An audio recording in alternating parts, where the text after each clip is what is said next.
I call this meeting of the Taxes Committee to order.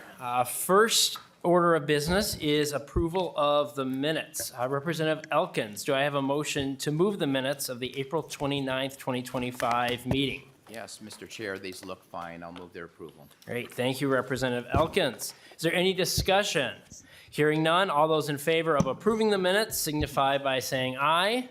Aye. Aye. All those opposed? The minutes are approved. All right. Next up, we have our high school pages joining us this morning, and it's a Taxes Committee tradition to have you introduce yourselves by saying your name, the representative who represents you, and your high school mascot. So we'll start down there and move to your left, my right. Great.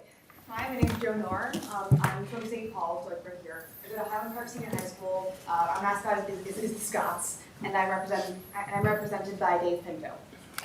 I'm Faith Barnes. I'm from Prior Lake, Minnesota. I go to United Christian Academy. I don't have a mascot, and my representative is Ben Baker. And my name is Jen Kubles. I go to Wendell High School and I'm from Plymouth, and our mascot is Eliza Trojan, and my representative is Ned Hero. Hi, I'm Ada. I go to Dewey South High School in Minneapolis. Our mascot is Islander, and my representative is Muhammad. I'm Noel Tawaki. I live in Eden Prairie, and I go to Eden Prairie High School, and our mascot is the Eagles, and my representative is Alex Feldman. My name's Sam Mulder. I go to CCS in Wilmer. My mascot is also the Eagles, and my representative is Dave Baker. I'm Aaron Herman. I go to Faribault High School. I live in Faribault. My mascot is a falcon, and my representative is Christy Purcell. Good morning, my name is Dave Kara. I live in Owatonna, Minnesota. I go to Owatonna High School. My representative is Representative Sexton, and my school mascot is the Huskies. All right. Thank you, everybody. Welcome.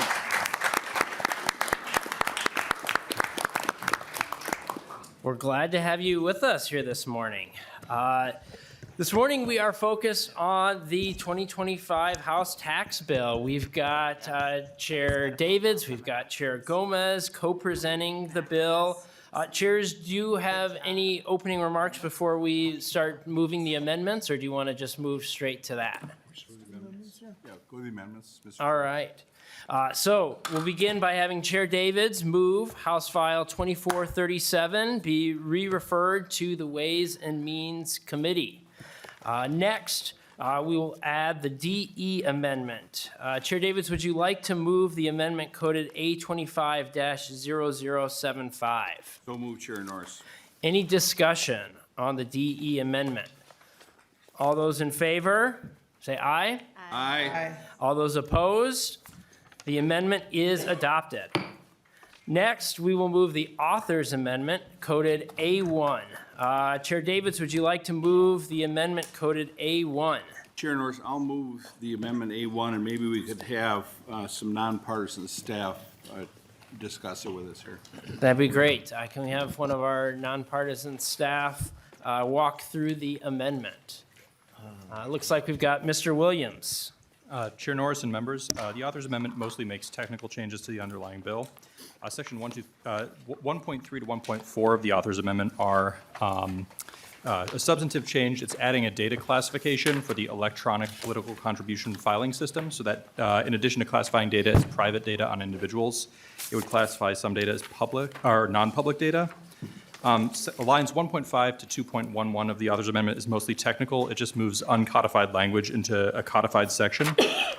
Sections 2.12 to 2.19 adds small city assistance payments to the aid penalty forgiveness provisions in the bill. Line 2.20 of the author's amendment adds Duluth as a city that could potentially use TIF districts for converting underutilized commercial or industrial buildings. Sections 2.21 to 2.25 extends for a year the deadline for establishing special TIF districts in the cities of Brooklyn Park, Eden Prairie, Plymouth, and St. Cloud. Lines 2.26 to 2.27 of the amendment add a conforming 6-year rule extension to the St. Cloud TIF district that is already receiving a 5-year rule extension in the bill.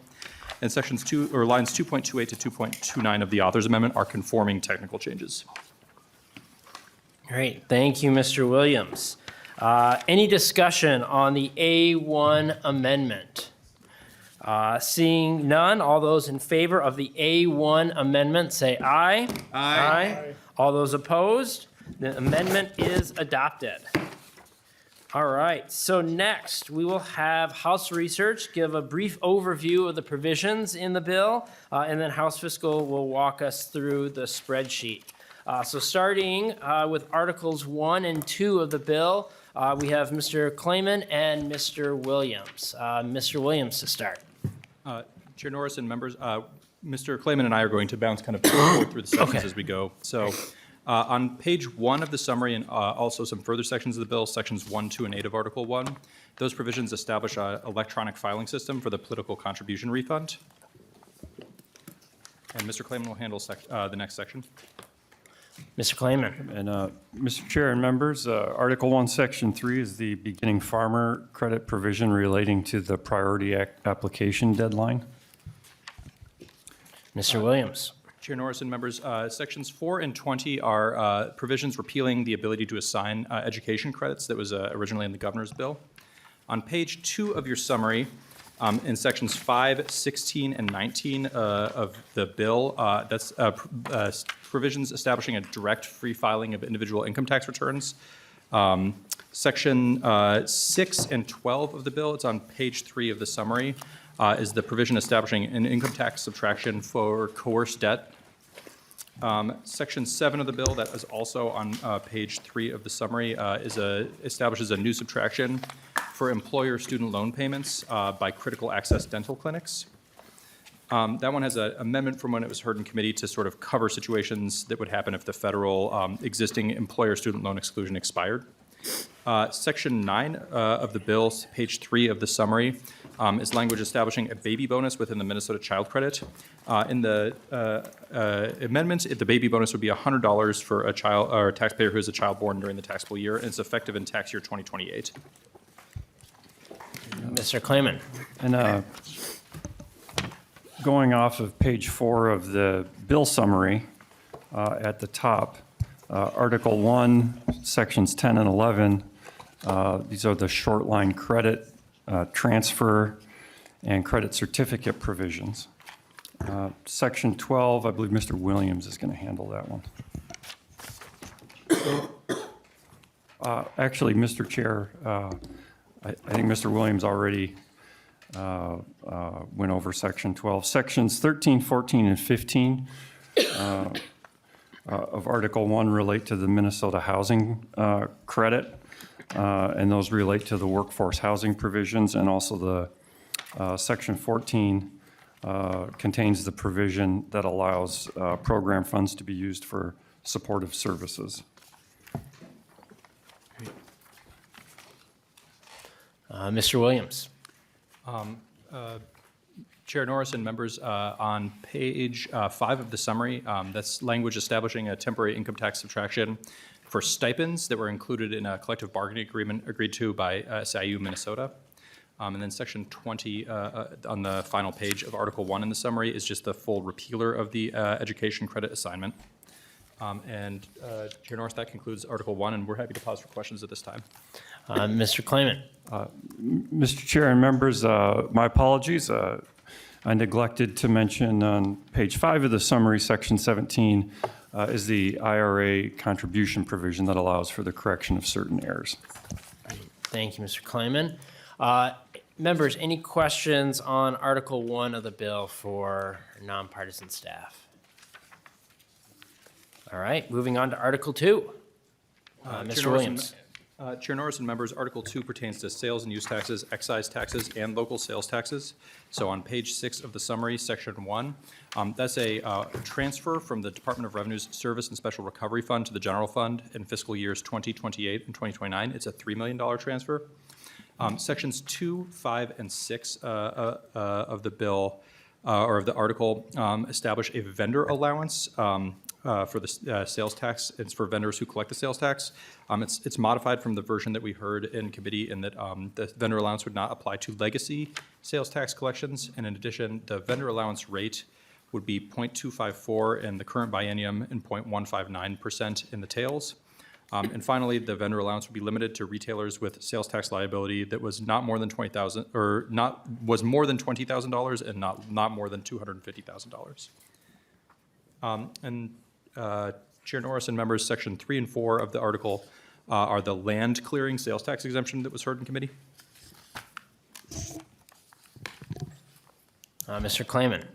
Mr. Chair and members, so on page 7 of the bill summary, sections 8 through 12, which goes on to page 8 of the bill summary, these are the premium cigar provisions as amended, as the bill was amended in committee, that essentially converts the refund provision for out-of-state premium cigar sales into an upfront exemption. Moving on to page 9 of the bill summary, sections 13 and 14 are new provisions relating to June accelerated tax payments for the cigarette and tobacco products tax and the alcohol excise tax. And in each one of those provisions, the percentage of June accelerated tax payments due is increased from 84.5% of estimated liability to 90%. And those are effective for payments due in June 2027. Mr. Williams? Mr. Chair? Oh, Mr. Klayman, keep going. Yep, I can continue, Mr. Chair, that's fine. Section 15 is the brewer return provisions, and those have been modified to allow, from when the bill was heard in committee, and those were modified to allow annual filing without authorization from the Department of Revenue, and I believe Mr. Williams is going to do the last sections of Article 2. Mr. Williams. Chair Norris and members, so on page 9 of the summary, section 16 of the bill is a construction sales tax exemption for the city of Woodbury. And then section 17 on page 9 establishes a legislative task force on local sales taxes.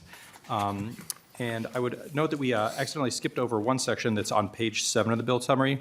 That section pertains to the local sales tax moratorium that was put in place in 2023. So that would extend the local sales tax moratorium 1 year until June 30th, 2026.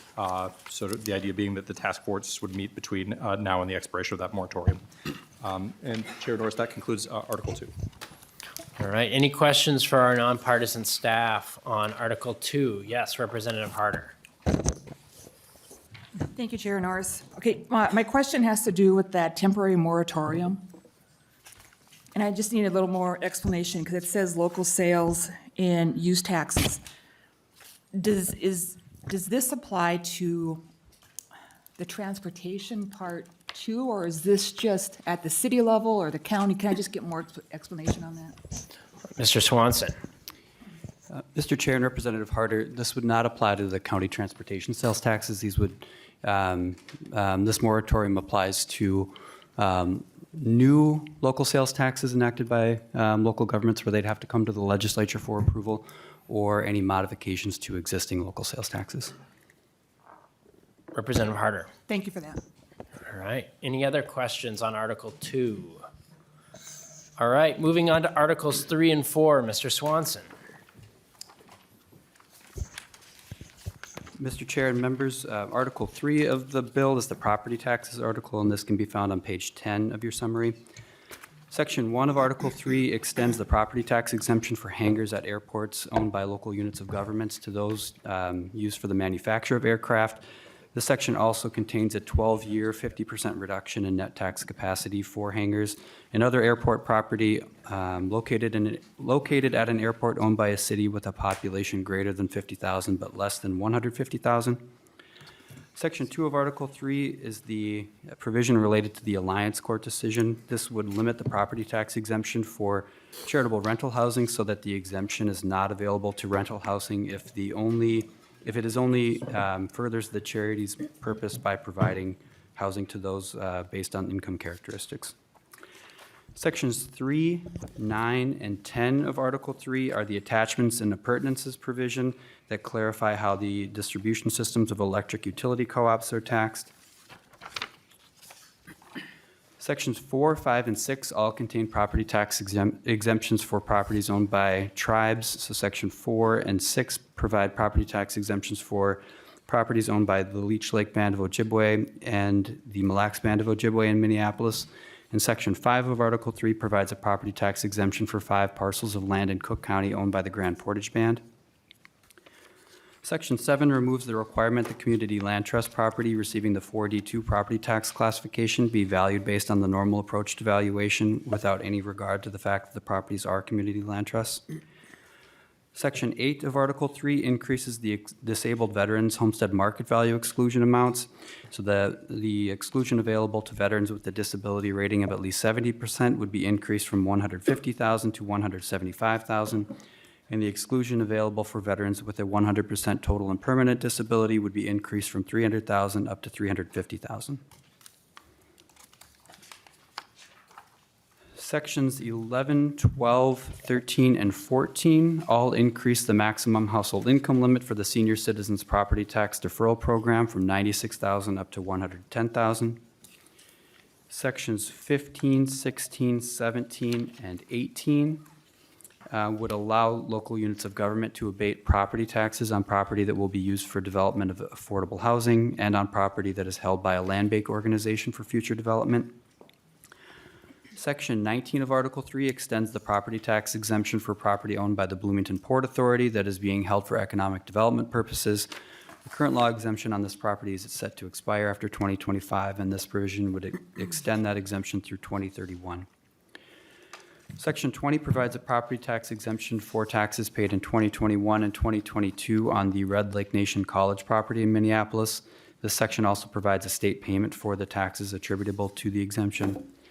And finally, Section 21 of Article 3 would require the Commissioner of Revenue to submit a report to the legislature on the advantages and disadvantages of different approaches to reducing property taxes paid by homeowners and renters. Mr. Chair, that concludes Article 3. Thank you, Mr. Swanson.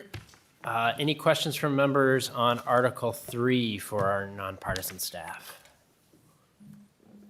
All right, moving on to Article 4. Mr. Swanson. Mr. Chair and members, Article 4 is the property tax aids article.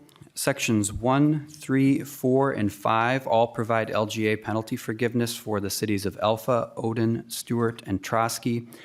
The author's amendment, as Mr. Williams mentioned earlier, adds the small cities assistance payments to the forgiveness amounts for the cities of Odin and Trotsky. And Section 2 of Article 4 is a base year formula aid adjustment for the city of Baldwin. So this would adjust the 2026 local government aid calculation for the city of Baldwin. You may remember from the committee hearing on this provision that Baldwin was first incorporated in the fall of 2024, will become eligible for LGA in 2026. And this provision will help the city's LGA phase in more quickly than it would otherwise. And Mr. Chair, that concludes Article 4. Thank you, Mr. Swanson. Any questions on Article 4? All right, seeing none, we'll move on to Mr. Cope with Article 5. Thank you, Mr. Chair. Article 5 is the tax increment financing, or TIF article.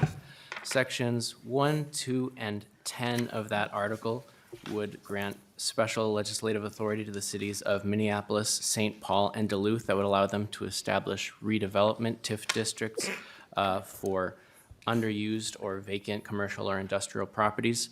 Those districts would be exempt from the requirement that they be supported by a finding that the market value of the sites would improve more than what would be expected to increase without TIF, and they would be allowed to write down the original net tax capacity, the value of the land. Section 3 would extend certain temporary TIF authority by 1 year from its current expiration of 2025 to 2026, and also includes some technical corrections from the Office of the State Auditor. Sections 4, 7, and 8 of that article modify TIF rules applying outside the metropolitan counties by exempting housing districts from income limitations and by extending the 5- and 6-year rule periods for districts outside those counties to 10 and 11 years. Section 5 would modify income limitations applying to housing TIF districts to allow for income averaging. This is a income limit currently applying to projects receiving the low-income housing tax credit. Sections 6 and 9 would increase the amount of increment that non-housing TIF districts are allowed to use for housing purposes from 10% of total increment to 15%. It would also allow that increment to be transferred to a local housing trust fund and provides rules for how transferred increment could be spent. I'm going to jump around with some of these special TIF authorities. Sections 14, 23, 24, and 28 provide 5- and 6-year roll extensions for the cities of St. Paul, Minnetonka, Moorhead, and St. Cloud with respect to certain named TIF districts. Sections 20 and 21 provide comparable authority to the city of Edina with respect to 2 of its TIF districts, but those sections also provide duration extensions.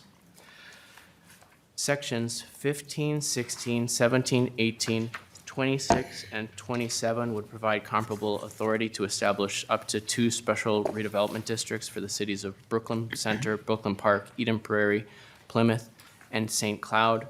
Those districts would be exempt from blight finding and blight correction requirements. Some distinctions between those districts include some differences in the deadlines for establishing those districts. The Plymouth special legislation also grants a 5- and 6-year rule extension to 10 and 11 years.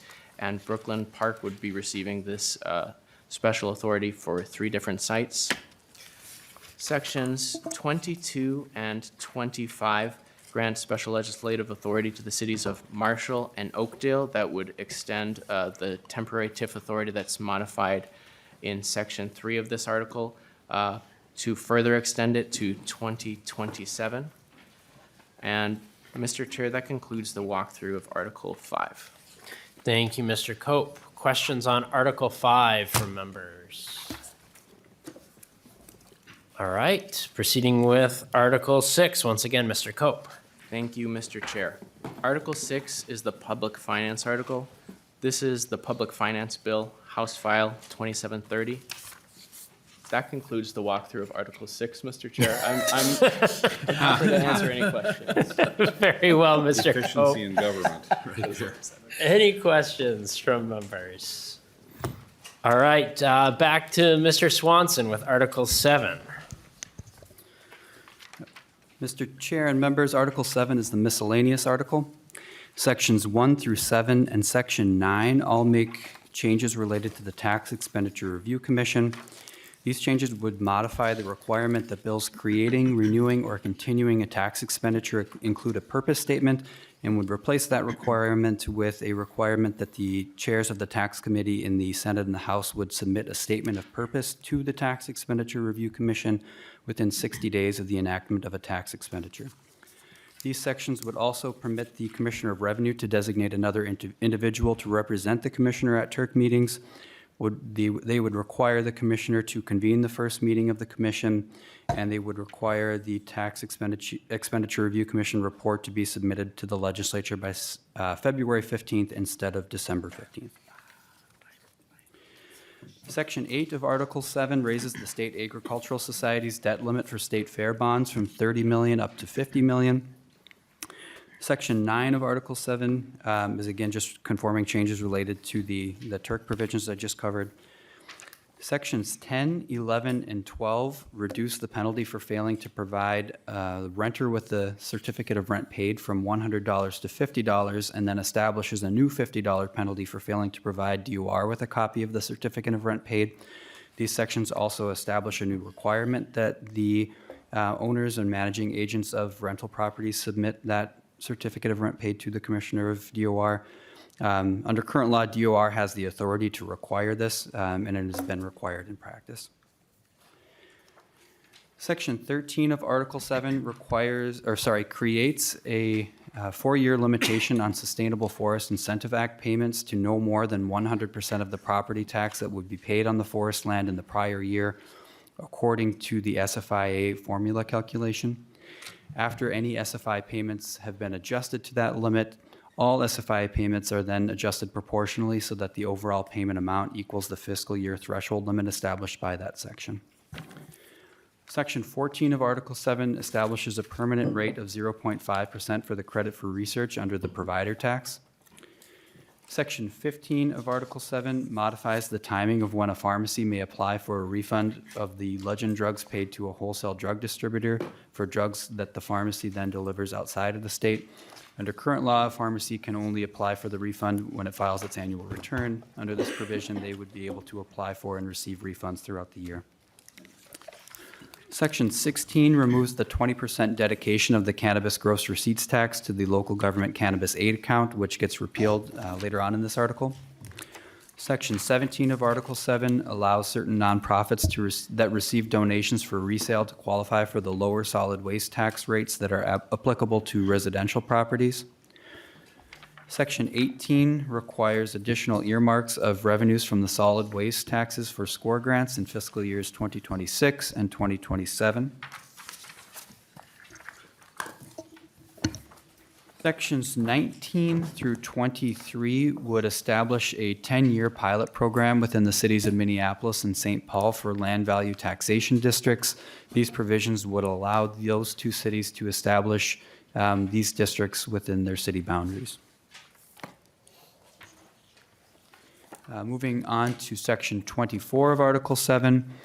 This is just a technical correction related to the repeal of the tax on cannabis and controlled substances, which is in Section 30 of this article. Section 25 of Article 7 extends the availability of a grant to the city of Minneapolis that was appropriated in the 2023 tax bill. That availability would be extended through fiscal year 2027.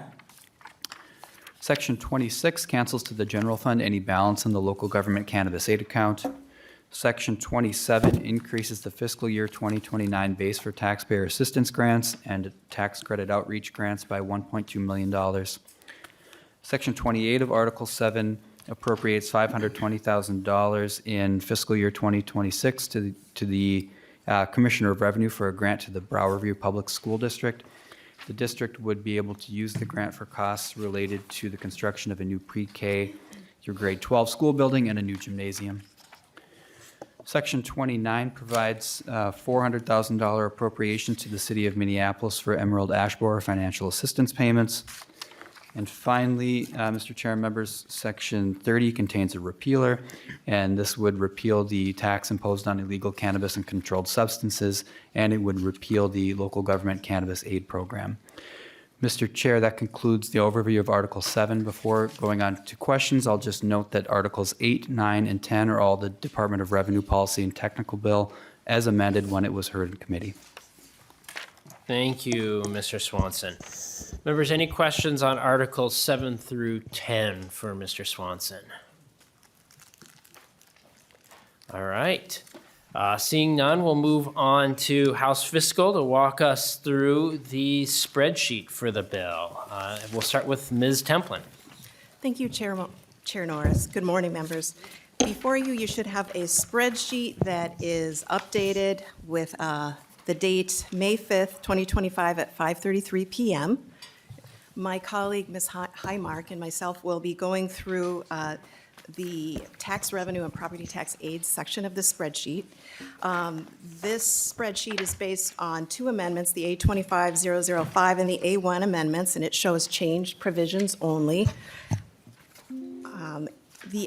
In addition, I also should point out that the signs on the spreadsheet for tax revenues and property tax aids and credit are different, and they're noted at the top of the spreadsheet for reference if you would like to refer to the signs. Moving on, I think the first page, to save time and to be efficient with time, I just want to highlight a couple of lines on the summary page. First of all, line 6 shows the total general fund fiscal impact for the tax bill. In the fiscal 25 biennium, there's a general fund impact of $106,000. And in fiscal 26 and 27, the fiscal impact actually combined is $40 million, and that's a savings of $40 million. And in the 28 and 29 biennium, there is also a fiscal impact and a savings of $40 million to the general fund. Lines 7 through 20 of the spreadsheet show 11 non-general fund accounts that the tax bill has interactions with or modifies. I won't go through each of those lines to save time. Turning the page, we have the first few pages of the fiscal impact to state tax revenue provisions to the general fund. And on line 3 of page 2, I want to point out that the fiscal 26-27 biennium shows the estimated revenue gain for the tax provisions is 18.886 million in the fiscal 26-27 biennium and 31.377 million in the fiscal 28-29 biennium, and that is a savings to the general fund. I also neglected to mention that the columns for the governor, columns B and C, are also referenced as a reference point as we walk through this spreadsheet. So starting with individual income tax on line 7, I will just be highlighting the provisions that have changed and the fiscal impact relative to how they were heard in tax committee. Line 7 is the individual income tax credit, and this is a new credit that adds to an existing credit an additional $100 for qualifying children born in tax year 2028. And this is different how it was heard in committee. The total credit is $100 per newborn, and it is effective starting in fiscal, again, 2028. It has a fiscal impact of $2.4 million in fiscal 29. Moving to line 12, this is a provision that's different from how it was heard in committee. This is a subtraction for the student loan educational assistance payments for critical access dental. This applies to all educational assistance payments received for student loans.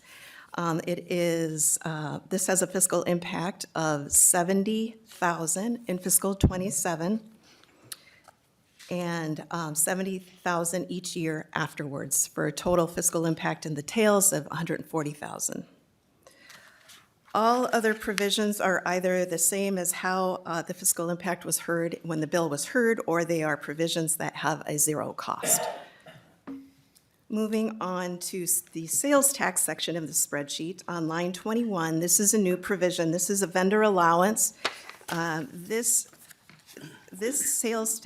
provision it applies to vendors that have a sales tax liability between $20,000 and $250,000.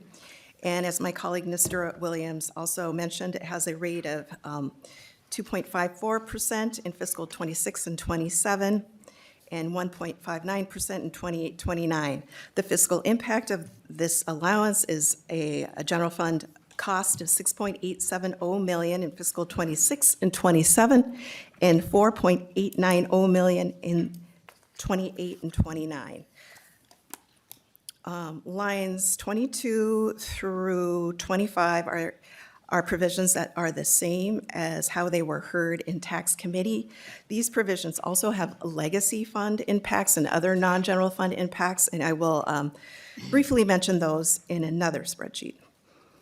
Then moving on to the cigarette and tobacco products tax section of the spreadsheet on line 28, a new provision is the June acceleration requirement that increases the percent from 84.5% to 90% June 2027 liabilities.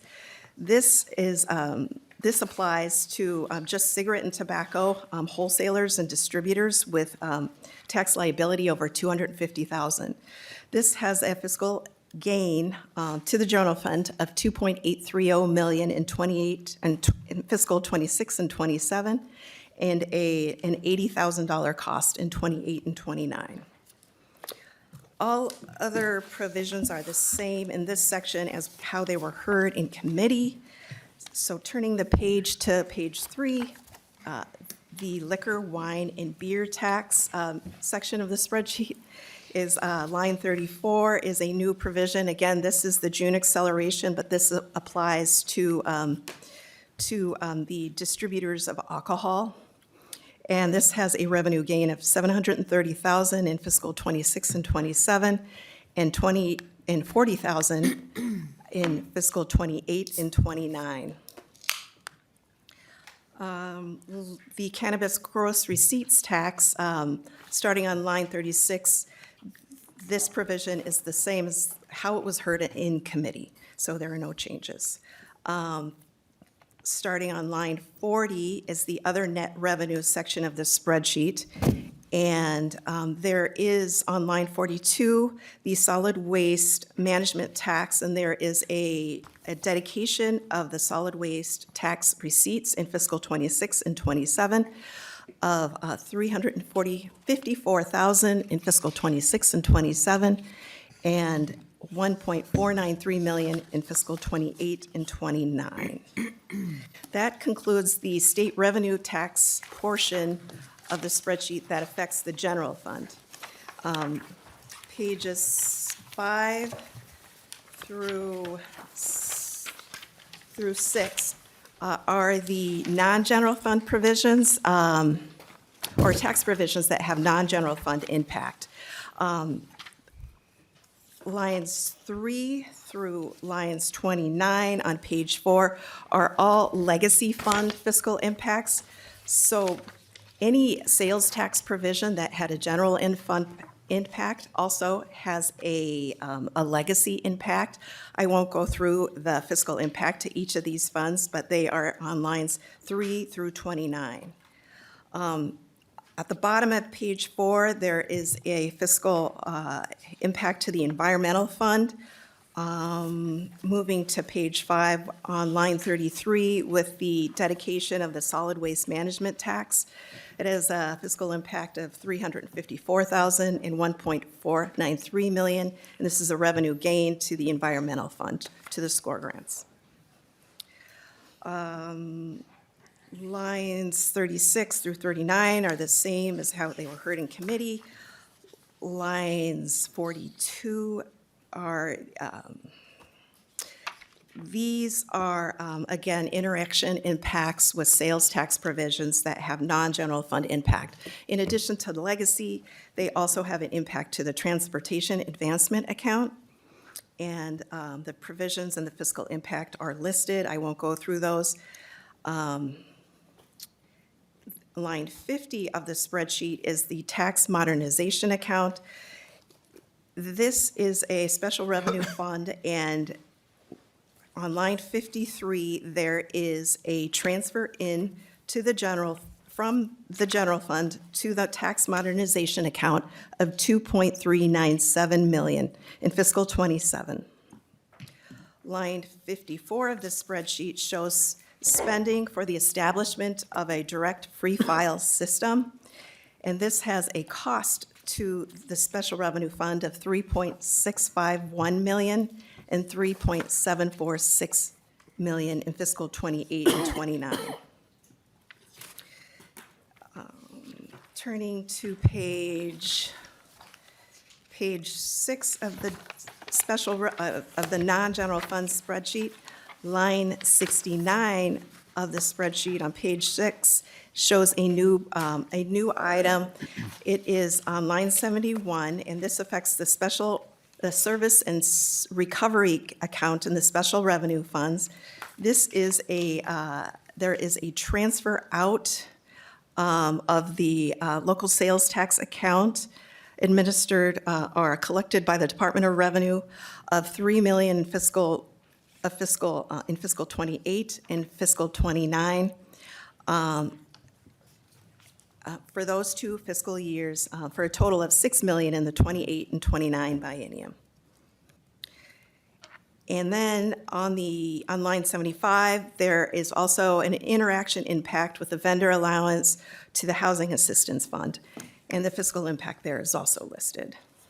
Finally, on lines 81 through 85, there are two provisions that affect the healthcare access account, and these have a zero fiscal impact, and they are the same as how they were heard in tax committee. And that concludes the non-general fund section of the tax revenue portion of the spreadsheet. I will I'm tag teaming with my colleague, Ms. Highmark, who will cover the property tax aids and credits section. Great. Before we go to Ms. Highmark, we'll pause and see if members have any questions for Ms. Templin on pages 1 through 6. Representative Robbins. Thank you, Mr. Chair, and thank you, Ms. Templin. So if you wouldn't mind going back to the line 53, it's a transfer in the tax modernization account. Like, where is that money coming from, or what is that about? Ms. Templin. Chair Norris and Representative, yes. Line 53 is a transfer in from the general fund of 2.3 million into the tax modernization account. The tax modernization account under current law has 5 million, so this would be added to that account. Chair Gomez. Yeah, thank you, Chair Norris. If I could just add a little context to that for Chair Robbins. Excuse me. So in the 2003 tax budget bill, we established the tax modernization account, which was designed to put a down payment on bringing a free direct file product to Minnesotans so that they no longer have to go through, corporate kind of tax preparation software that pushes unnecessary purchases on consumers, that misuses consumer data.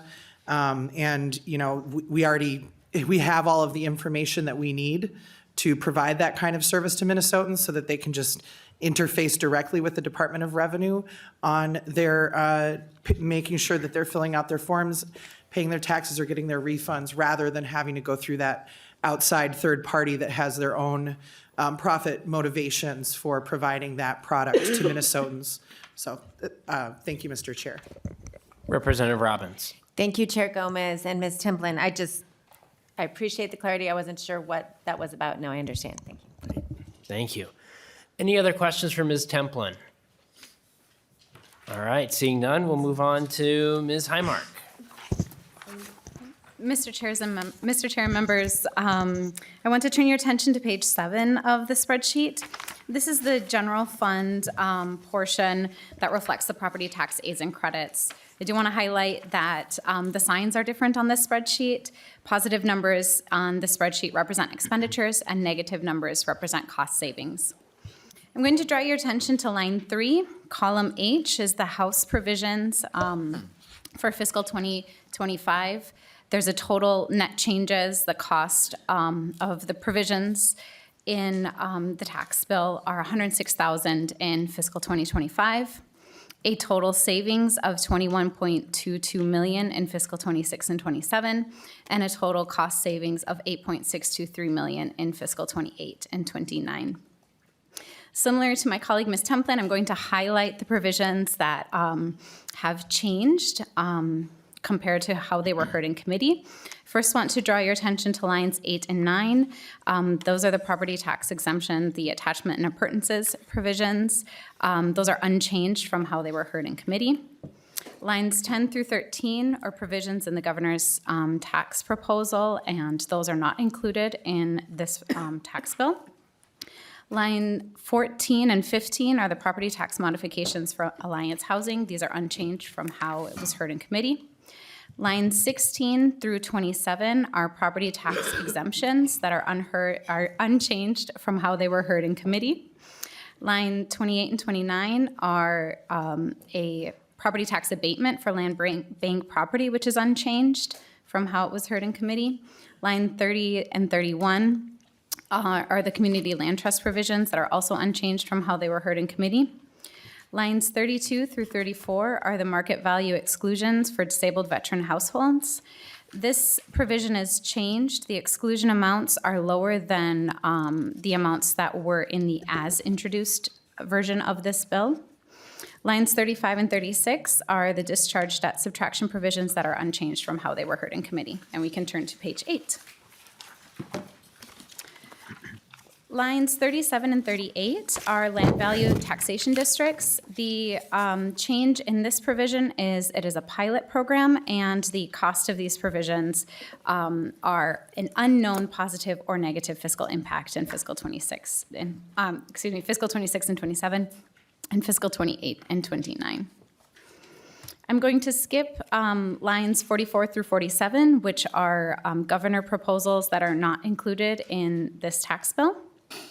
Line 48 is the LGA penalty forgiveness for the cities of Alpha, Odin, and Trotsky. This has a cost of $18,000 in fiscal 25, and the change in this provision is that it also reinstates the small cities assistance to the cities of Odin and Trotsky, which does not have a fiscal impact. So the fiscal impact is unchanged from how the bill was heard in committee. Line 49 is the penalty forgiveness for Stewart, which is unchanged. Line 50 is the LGA base aid for the city of Baldwin, which is also unchanged and has no fiscal impact.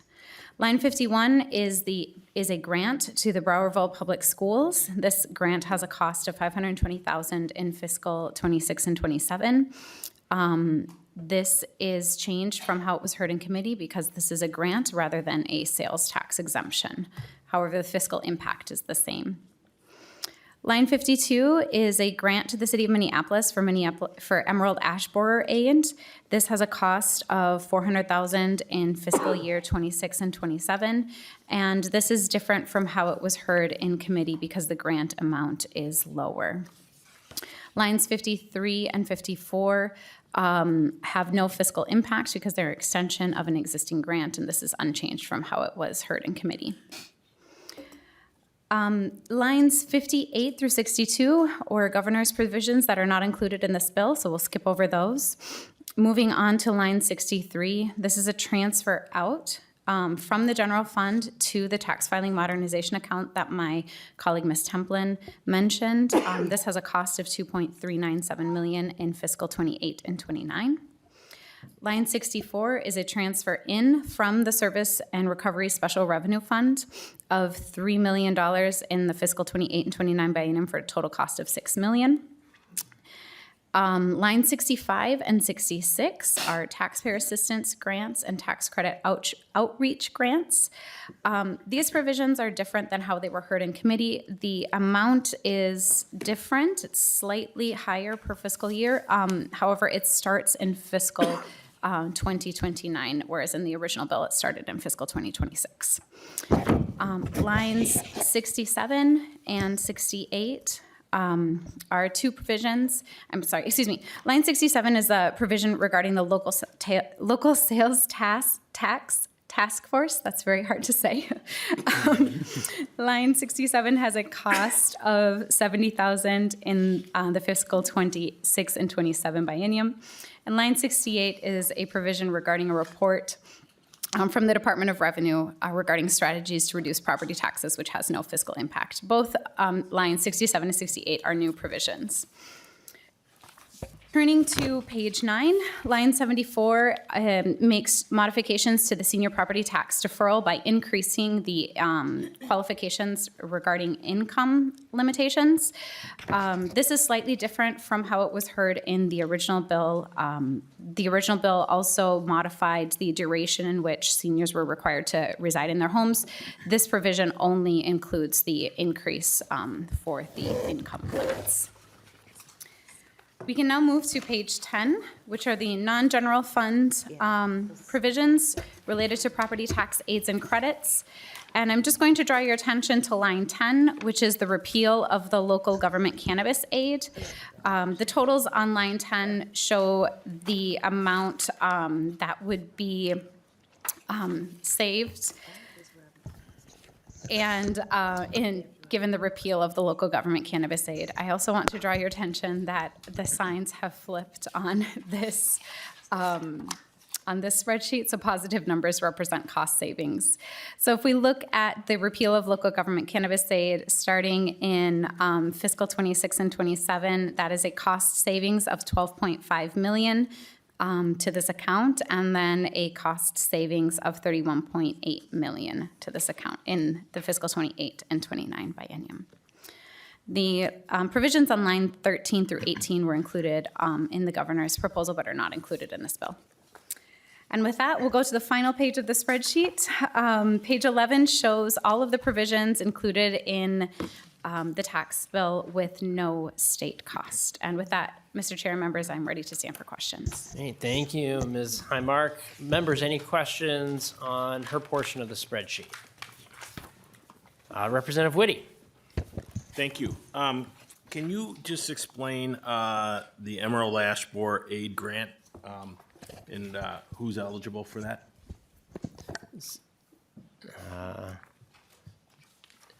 Mr. Williams. Chair Norris and Representative Whitty. So I'm pulling it up in the bill so we can sort of all put the language in front of us. So that is a grant to the city of Minneapolis to provide homeowners who receive special assessments from the city of Minneapolis for the removal of emerald ash borer trees. There's certain sort of neighborhoods that have to have a score on a particular demographic index published by the federal government. So it's typically higher poverty and lower income areas in Minneapolis. And the city would use this aid to reimburse homeowners in situations where maybe the city went into their property, removed a tree, they received a special assessment on the property for the cost of removing that tree. Thank you. Chair Gomez, did you have something you wanted to add on that? Yeah, thanks. This is a little like unorthodox to do a very specific local aid like this. So I just wanted to provide a little bit of context. There are parts of our city where people have their private property. The park board, I believe it was, is responsible for all the boulevard trees in Minneapolis. The park board went onto people's property without informing them sometimes, got a private contractor to come onto their property without talking to them to cut down their tree, and then they received a giant bill later. So they didn't have a chance to deal with the issue themselves. So these are, constituents, some of whom are, low income, they're in a low income area, and it's just this really weird kind of incursion onto these people's property that resulted in a large and unsustainable bill that some of them cannot pay. And so, people are in danger of not meeting their property tax obligations and, having their homes in peril because of this. So it's to address that issue. Great. All right. Any other questions, members? All right. Well, thank our nonpartisan staff for that helpful walkthrough. Before we move on to testimony, I want to give a chance for Chair Davids or Chair Gomez to offer any kind of introductory or summary remarks on the bill. Chair Gomez. Thank you, Chair Norris. Thanks, Chair Davids. Yeah, just, quickly, I think this is the story with every one of these bills. It's not the bill that Chair Davids would have written. It's not the bill that I would have written. We did our best to come together and, address some needs that we'd heard from our communities during the course of our committee. I'm really happy about a few things that we're doing in here that I just want to highlight, including, I talked a little bit in response to Chair Robbins' question about the tax modernization account about direct file. I think this is really important. The fact is, the Department of Revenue has all of the information that they need in-house to just let Minnesotans communicate with them directly to file their taxes. We should not be farming out this function, this basic function of government. People are required to file their taxes. It's not optional. And so we should provide a way for them to do that in a kind of modern manner and interface directly with the Department of Revenue rather than going through a for-profit third party that, as I said, please read the Washington Post article about data privacy and Intuit and TurboTax and H&R Block from a couple of years ago. The very first question that you're asked when you sign into TurboTax is, can we use your data to provide a better experience for you? What that means is that these billion-dollar companies are harvesting people's data where they're just trying to pay their taxes, which they have to do. And so we should not be putting our people's, private information in those hands. So I'm really happy for us to be moving forward with a direct file program. I'm happy about Representative Hansen and her 35 bipartisan authors on the baby bonus, and that we were able to get that in. Many of you are co-authors, so I thank you for that. I'm happy about the taxpayer assistance and outreach grants. We heard from some of our volunteer tax preparers from around the state and about the critical work that they're doing to just make sure that, everybody has the information that they need and has the resources and support that they need to file their taxes and qualify for and get the credits that they qualify for. I want to thank Chair Norris and Chair Robbins for their work on the vendor allowance and acknowledgement of, the difficulty in some cases because we have allowed this sort of patchwork of sales tax regimes to move forward, that it does, provide, it does pose a barrier to some of our small businesses in compliance. And so they spent a lot of time working out the details of that and trying to make it as impactful as possible within the financial kind of confines. So I thank them for that. I'm happy that we did the property tax exemptions for tribal nations. Representative Johnson's not here, but his, effort to reallocate a portion of the solid waste management tax to counties through SCORE grants.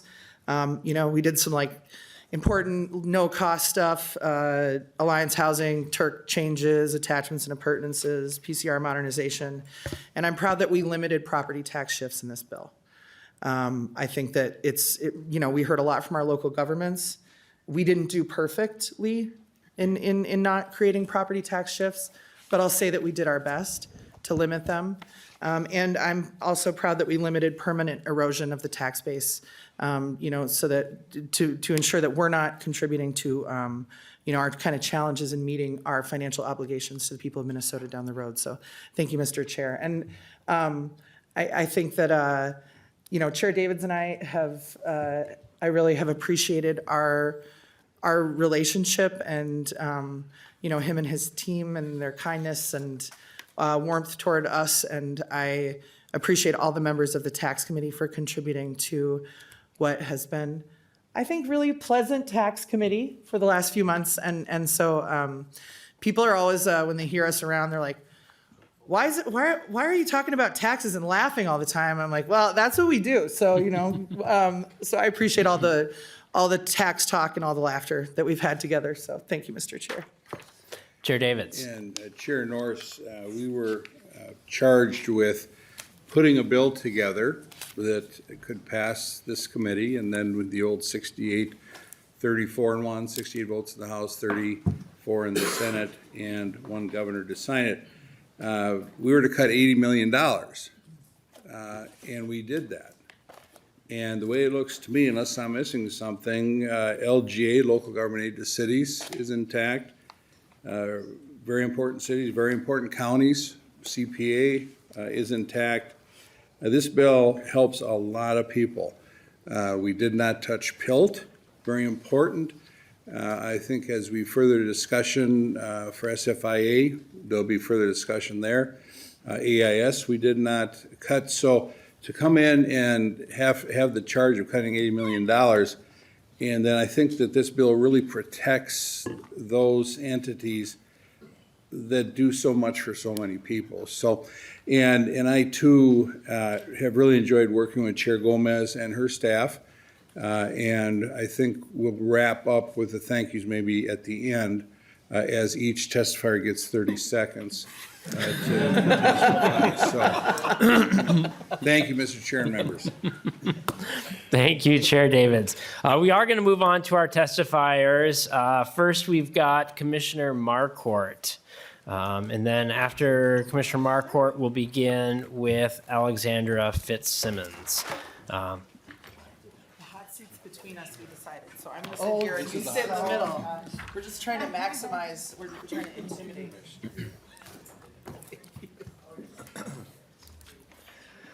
All right, welcome, Commissioner Marquardt. Always great to have you here in the Taxes Committee.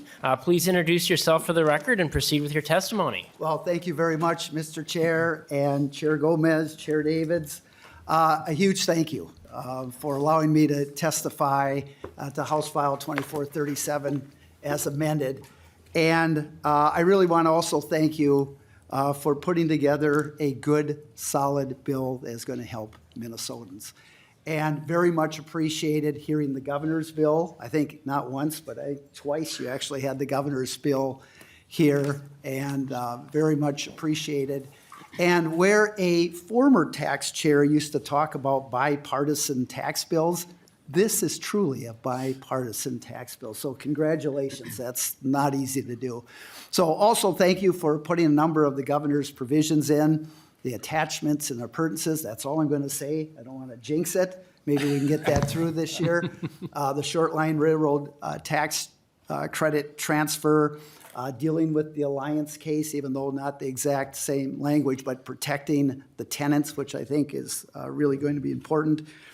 Repealing that K through 12 credit assignment and leaving everything else in place.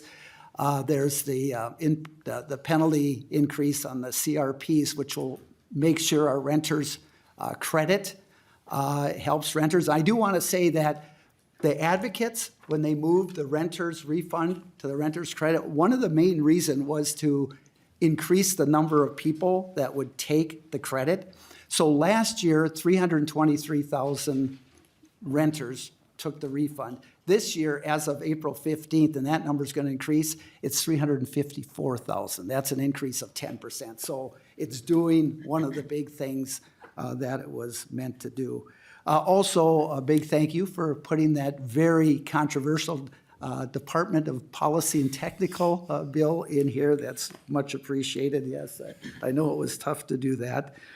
Not in the governor's budget, but anytime you can enhance the child tax credit, which you do with the baby bonus, is going to help Minnesota families and is a good thing. So good to see that. Also, I know you had the unenviable task of having to look at some budget reductions, and some of those match the governor. The governor is very committed to solving at least half of that structural deficit, so that's a key. Area of concern, of course, is the transfer out of that DOR administrative fee, but certainly understand the position you're in. So I want to end with this, just a huge thank you to the chairs, to this committee for the strong partnership with the Department of Revenue throughout the years, but this year also. It's just been great to be part of that and know that we stand ready to help as this bill moves forward into the conference committee. So again, chairs, thank you so much. Committee, thank you so much for producing a good bill and for the cooperation. Great. Thank you. Thank you, Commissioner Marquardt. All right, we're going to move on to other public testifiers. Alexander Fitzsimmons is next. Maggie Hangy is on. Oh, do we have? Commissioner, you might have a question. Yeah. Representative Freiberg, Sorry, a just question for the commissioner. Quick question. Sorry, I was out of the room, I think at a constituent meeting when this bill was heard before the committee, but one provision in the bill creates an upfront exemption for premium cigars intended to be shipped out of Minnesota. I guess I was just wondering if DOR has the capacity to track rollout and enforcement of the new process. I was just kind of. Commissioner Marquardt. So, Mr. Chair, Representative Freiberg, we worked with Representative Nash on that portion of the bill, and yes, we can do that. Or ever how that is working, we can work that through, yes. All right, thank you. Representative Harder. Thank you, Chair Norris. My question for you is on this part that says report of strategies to reduce property taxes. Can you explain how you're going to go about doing this? Do you have a committee that's going to be doing this, or any of us going to be involved? I just want to know what your process is going to be on that. It looks like Chair Gomez is going to field that one. Thank you very much. And thanks, Representative Harder. So what we do is, Chair Davids talked about our budgetary constraints with our bill. Obviously, we had a cut target. And but we're taking the bill into conference. And one of the things that we hear consistently from Minnesotans is about property taxes. We have our property tax refund as sort of this circuit breaker that introduces some income sensitivity into what's otherwise a very regressive tax type. And so this is the report is us bringing a no-cost property tax refund related provision into conference. We're not sure what's going to happen with the tax target when we go into the next phase of negotiating this bill. And so it was just our intent to say, look, if we happen to have some extra money that we're looking to spend, I know it's unlikely given the overall budget picture. We wanted property tax refunds that put money directly in the pockets of Minnesotans to offset their property tax liability to be among the options that were available to us. So we don't anticipate that we're going to, most likely, we're not going to produce a no-cost property tax report. It was, bringing a position on property tax refunds into conference, and happy to talk more about that if you have any concerns about it or, anything like that. Representative Harder? Yes, thank you for that explanation.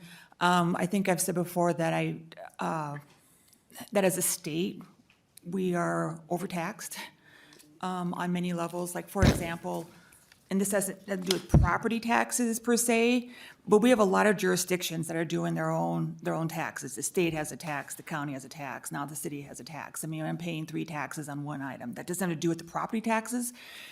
But if we could somehow look at all of that, I mean, I'm not saying that something will change, but maybe we are doing something as a state that maybe we should be looking at to reduce taxes in general. So I'm happy to talk more about this because I'd like to know more and where I can help, because if I complain about it, then I should be right at the table helping to change that. So thank you for that. Representative Anderson. Thank you. Since you're both up here, I have a question on the free file, which is, I don't think people should have to pay a bill to the government, but they do under the way. But the feds are talking about eliminating that at the federal level. How would that work if there's no free file? Because we were talking earlier about it being connected to the, eventually when the feds connect to Minnesota. But if that goes away, then I guess what good does it do to do it for Minnesota when you can't do it for the feds? Commissioner Marquardt. Thank you, Mr. Chair and Representative Anderson. So we can do a direct file without having the feds do it. It does create some more complications, which we can talk about in conference committee as we move forward. And Mr. Chair? Chair Gomez. Yeah, just if I could add, initially, they piloted a direct file program at the IRS. It was actually really successful, and it's unfortunate that the decision has been made to at least temporarily pause that. The first round so it started as a pilot with just specific states. The first round of states that were able to be included in that pilot were states that themselves already had state level direct file programs. And so that was, I can't remember, it was 12 or 15 states, kind of very different kinds. It was like Utah was in there and Massachusetts and, real geographic and kind of ideological diversity, I would say, of the states that themselves had a freestanding direct file program for their state taxes before that. So, we're very capable of doing a freestanding state level direct file.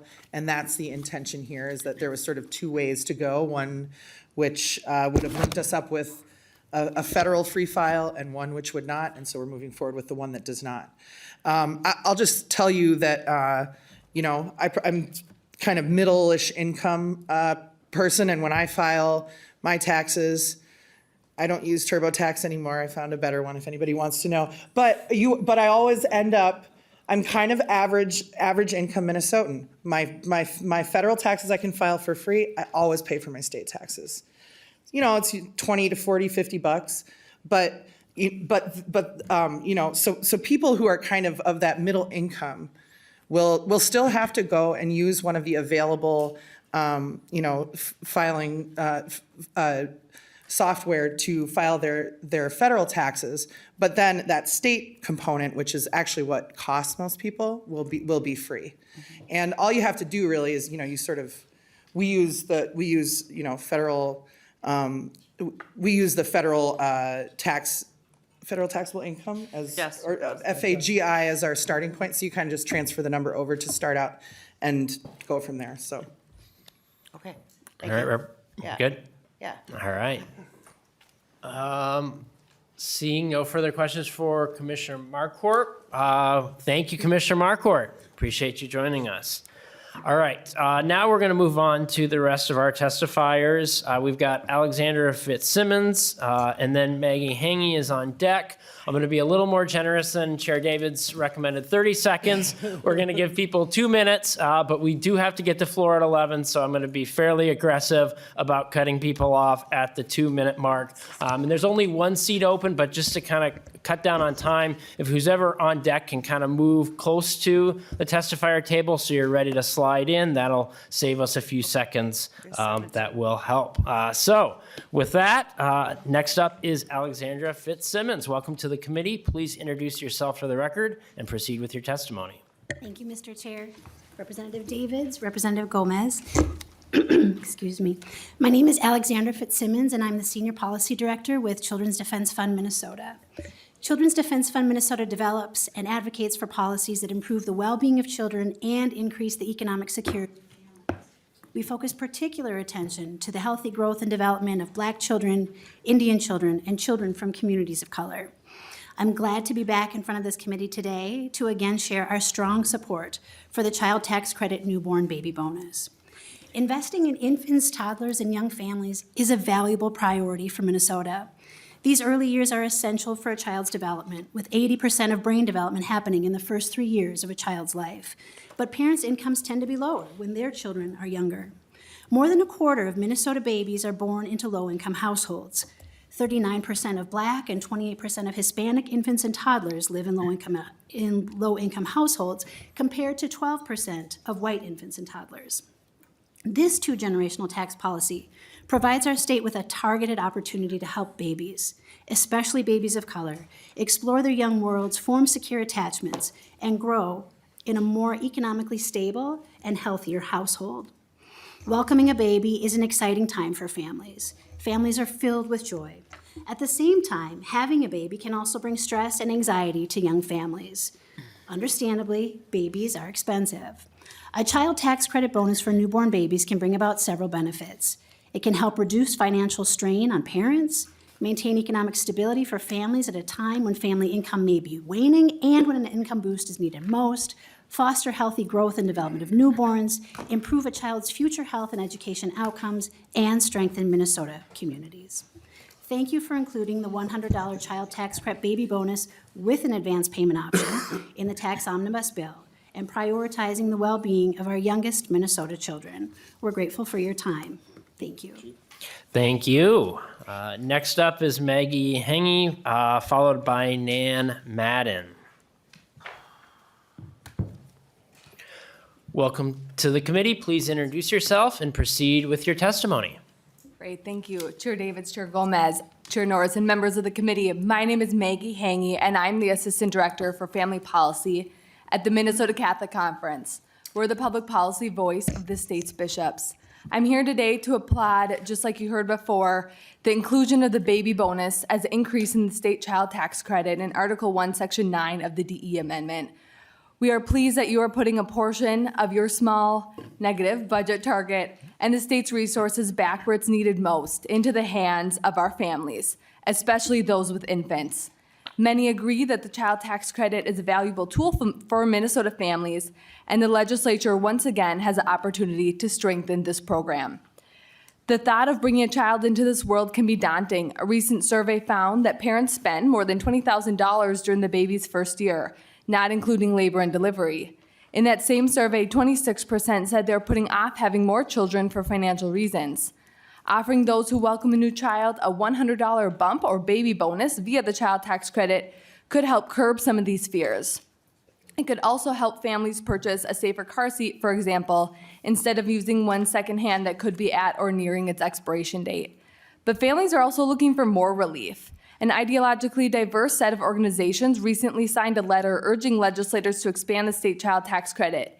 These signatories see the benefit that a CTC has provided, and this letter is included in your packet.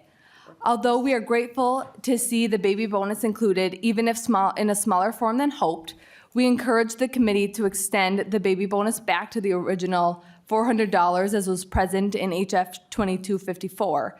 Members could also think creatively about a scaled approach. We also encourage you to keep in mind HF 2339, which expands the phase-out threshold for the child tax credit by 20%. This bill enjoys the support of a politically diverse group of authors, including many members of this committee. Expanding the phase-out threshold would allow the child Please tax conclude your credit testimony. yes, to reach nearly half of our state's children. We recognize the fiscal impact or the fiscal outlook looks cloudy, but strong families are going to lead to a strong state both now and in the future, and we encourage you to expand the child tax credit and give more relief to families. Thank you so much. Thank you for your testimony. Next up is Nan Madden, and we have Kurt Zellers on deck. Welcome to the committee. Please introduce yourself and proceed with your testimony. Thank you, Mr. Chair, members of the committee, for the opportunity to testify today. My name is Nan Madden. I'm director of the Minnesota Budget Project. I want to thank you for including a number of items in the bill that support effective policies to improve the economic security of Minnesotans and their families and provide a better tax filing experience. Thank you for including an expansion of the child tax credit, a proven strategy to improve family well-being and reduce hardship for Minnesota kids. We hope you can build further on child tax credit expansion in conference committee. Thank you for the ongoing commitment to create a direct file option for filing state income taxes. Direct file would save Minnesotans time and money. It would likely increase the number of Minnesotans who receive the tax credits or other tax benefits they currently qualify for, and increase the effectiveness of outreach efforts. Thank you for including additional resources for taxpayer assistance and tax credit outreach grants. This is an important investment in reaching the full promise of the child tax credit and recent improvements in the renter's credit. And we encourage you to be open in conference to having this additional support happen sooner. We also thank you for provisions in the bill to support Minnesota renters. We support the provisions to ensure that renters receive their CRPs that are needed for filing for the renter's credit. And while we don't have a position on the specific language in the bill, we really appreciate the attention to protecting renters from harmful financial consequences related to the Alliance housing issue and maintaining their access to the renter's credit. We are disappointed that the target did not allow for more progress on raising revenues. Federal policymakers have plans to dramatically step back from their commitments to healthcare, food support, and other services Minnesotans count on, and their budget plans would shift more funding responsibilities to the states. In this environment, Minnesota needs more revenues, and it makes sense for those with the most resources to contribute a bit more in order to protect Minnesotans' health and economic well-being. Thank you. Thank you. Next is Kurt Zellers, followed by Stephanie Pinkala. Welcome to the committee. Please introduce yourself and proceed with your testimony. Thank you, Mr. Chairman, and thank you, Chair Gomez, Co-Chair Davids. Kurt Zellers, CEO for the Minnesota Business Partnership. One of the provisions in the bill to help with our retailers, and I want to thank both co-chairs, the retailer vendor allowance, which it's great to have a system in place helping our vendors with those that have to pay taxes. So we want to say thank you for that and helping make Minnesota business friendly but business competitive. The one thing I would ask very gently is probably one of the most important bills for us this session. We agree with Governor Walz on this, is the R&D tax credit. I know I'm between the two, so this is safe zone now. Minnesota, for those that didn't know, was the first state to have the R&D tax credit. It's passed in 1981. So we led the nation on this. Unfortunately, our neighbors took our good idea and have used it to their own benefits. Wisconsin's at 25%. Iowa has no limit on their refundability. We're hoping that the 25% stays in. But then you've got Texas and Georgia at 50 and 75%. So we want to thank the committee for helping keep Minnesota business competitive.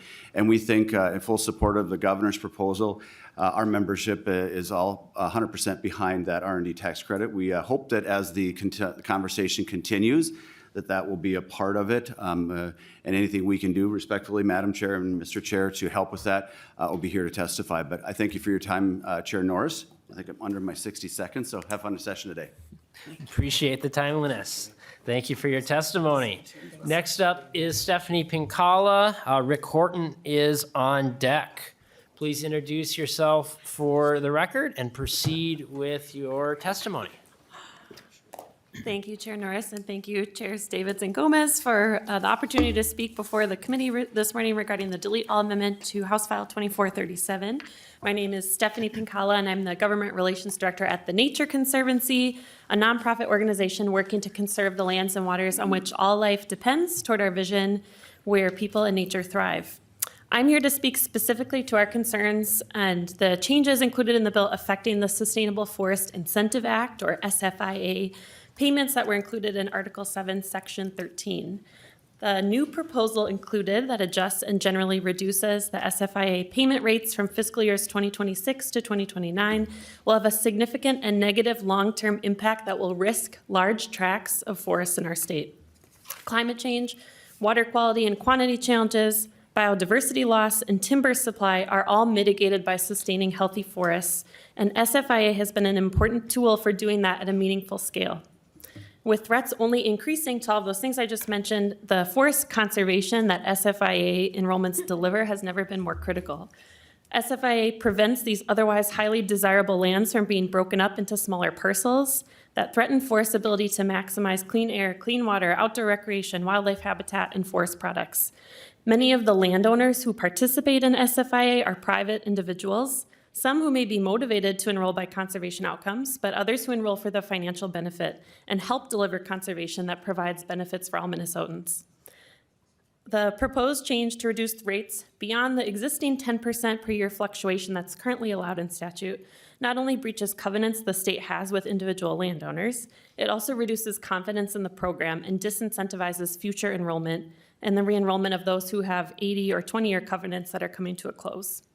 Clean water, carbon sequestration, wildlife habitat, outdoor recreation, access, and wood products are all at risk if this proposal remains unchanged. We've also submitted a letter noting some other items that were not included in the bill, and we do thank you for not touching PILT, Chair Davids. We wanted to focus our attention on SFIA, though, for today's hearing. Thank you very much for your time. Thank you. Next, we have Rick Horton. Sheila Vanny is on deck.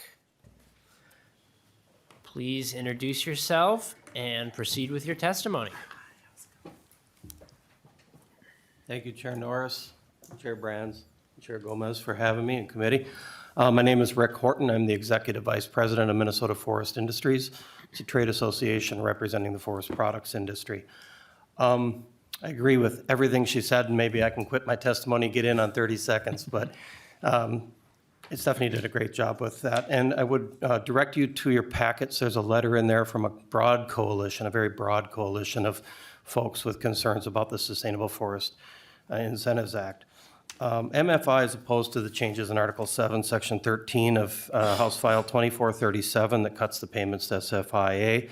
The way it's structured is going to have a disproportionate impact on the people that have made the biggest commitment to conservation. They've signed 50-year covenants on their land to protect it, and they're going to be the ones that are going to get cut very first.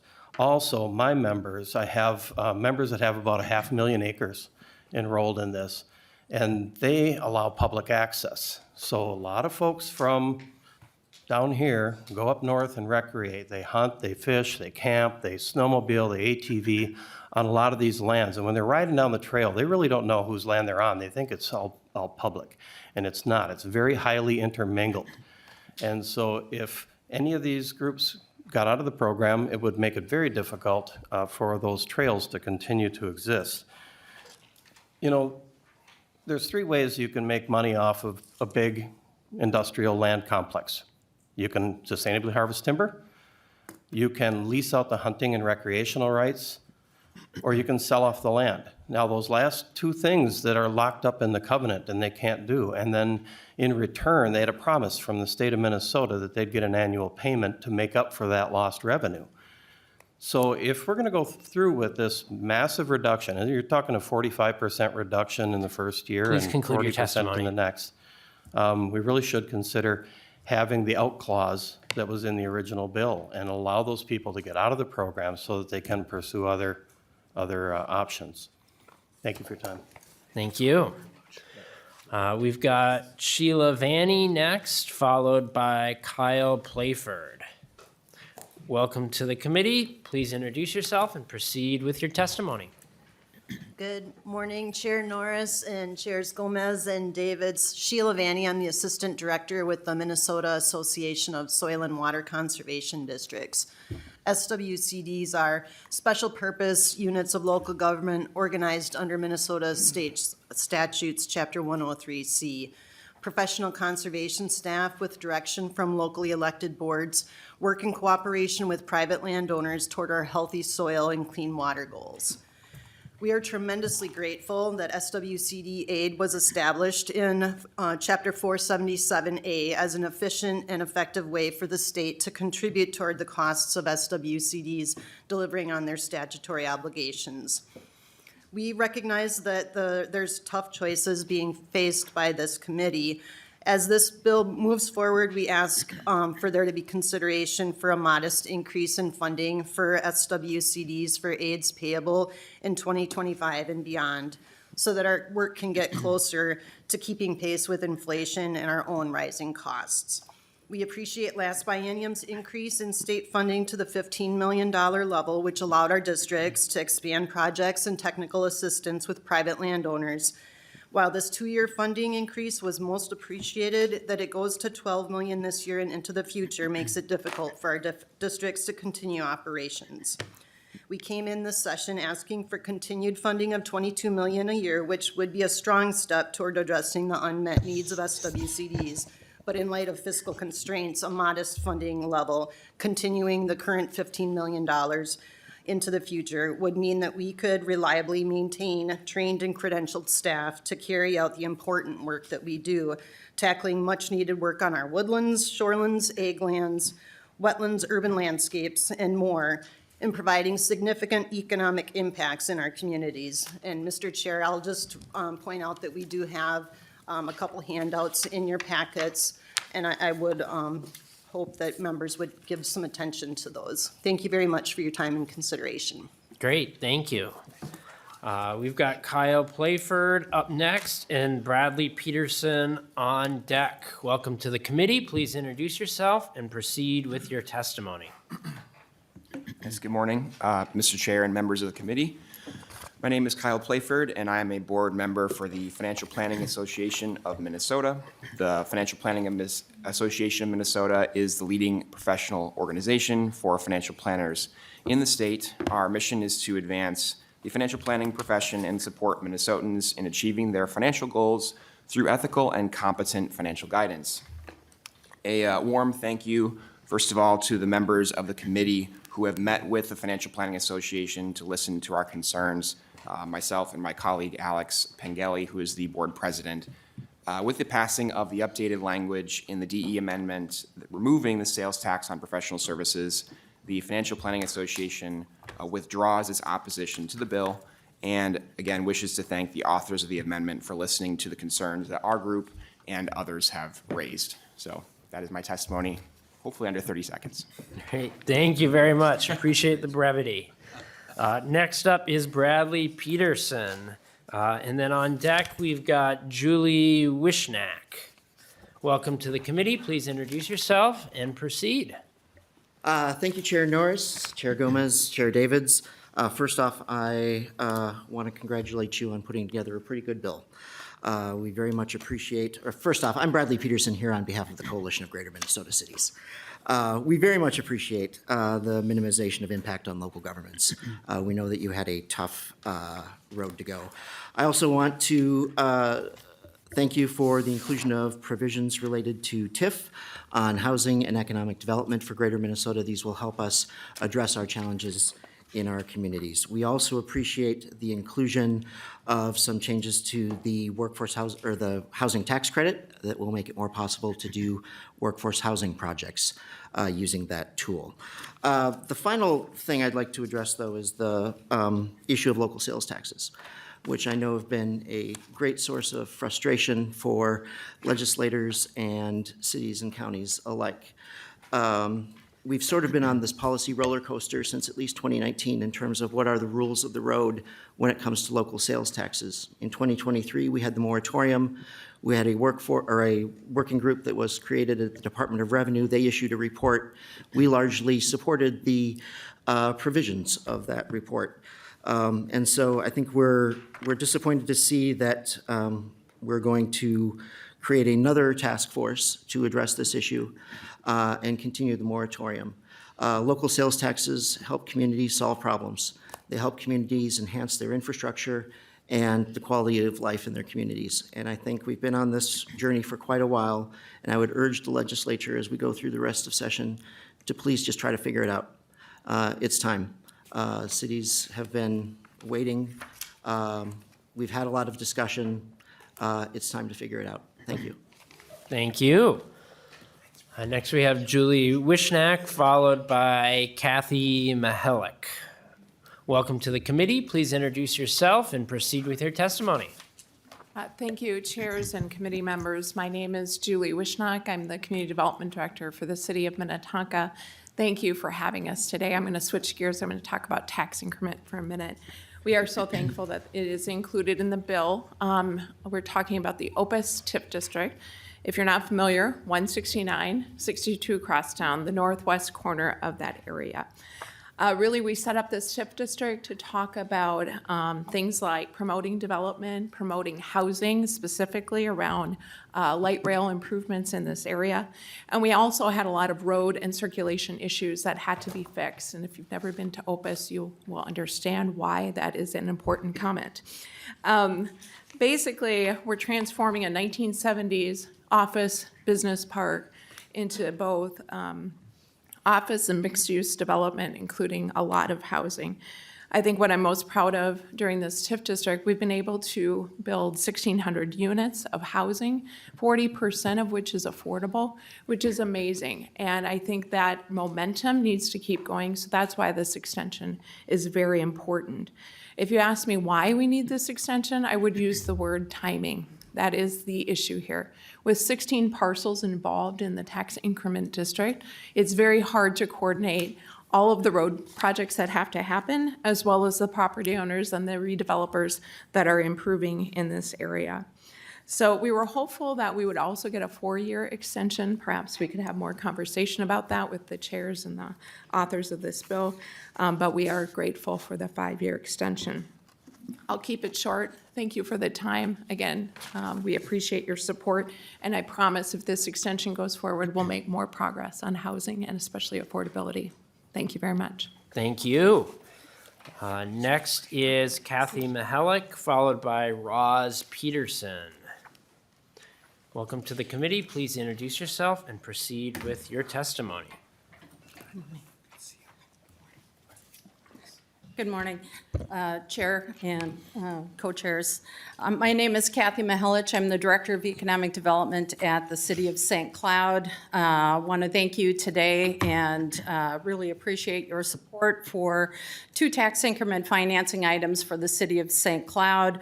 Specifically, they are Article 5 and in your summary, Section 27. And I will address that one first. It really provides a valuable tool for downtown St. Cloud, which is our #1 economic development priority. It allows for stimulating redevelopment of vacant and underutilized sites in downtown St. Cloud. Second, I'd like to just bring your attention to Section 28, which is the second item for the City of St. Cloud, and that is allowing for an extension on redevelopment district that was stifled by the pandemic and increasing financing and construction costs. This extension provides for time for us to attract the right mix of development, resulting in a best use of the site and increased tax base and job creation. Thank you for your time. Thank you. Next is Roz Peterson, followed by Ben Helvig Anderson. Welcome to the committee. Please introduce yourself and proceed with your testimony. Thank you, Mr. Chair and members, and Chair Davids and Chair Gomez. My name is Roz Peterson. I'm the Public Policy Director for NAAP, which is the Commercial Real Estate Development Trade Association, and we have over 600 members. I appreciate the opportunity to share some thoughts on House File 2437 as amended.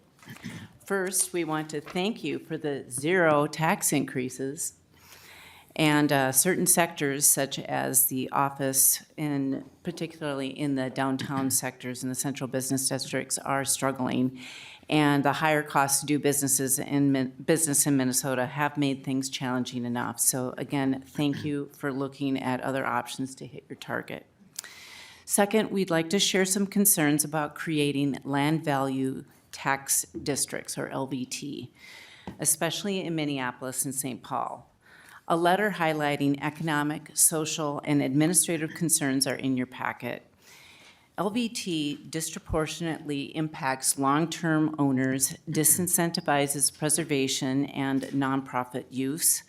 Valuation complexity will result in costly disputes, and tax fairness and market principles are ignored while the tax base is shifted and may result in overall lower valuations as noticed in previous studies. Developers react more favorably to carrots than they do sticks. LTV is a stick, and the Cub credit, for example, is a carrot, which we would love to see in maybe in the future. And also, I wanted to extend an invitation to tour some of our buildings downtown that have been impacted significantly by the changes in how we live and work and play. So anyway, thank you for your time, and I appreciate you listening and your consideration. Have a great day. Thank you. Next is Ben Helvig Anderson, followed by Beth Johnston. Welcome to the committee. Please introduce yourself and proceed.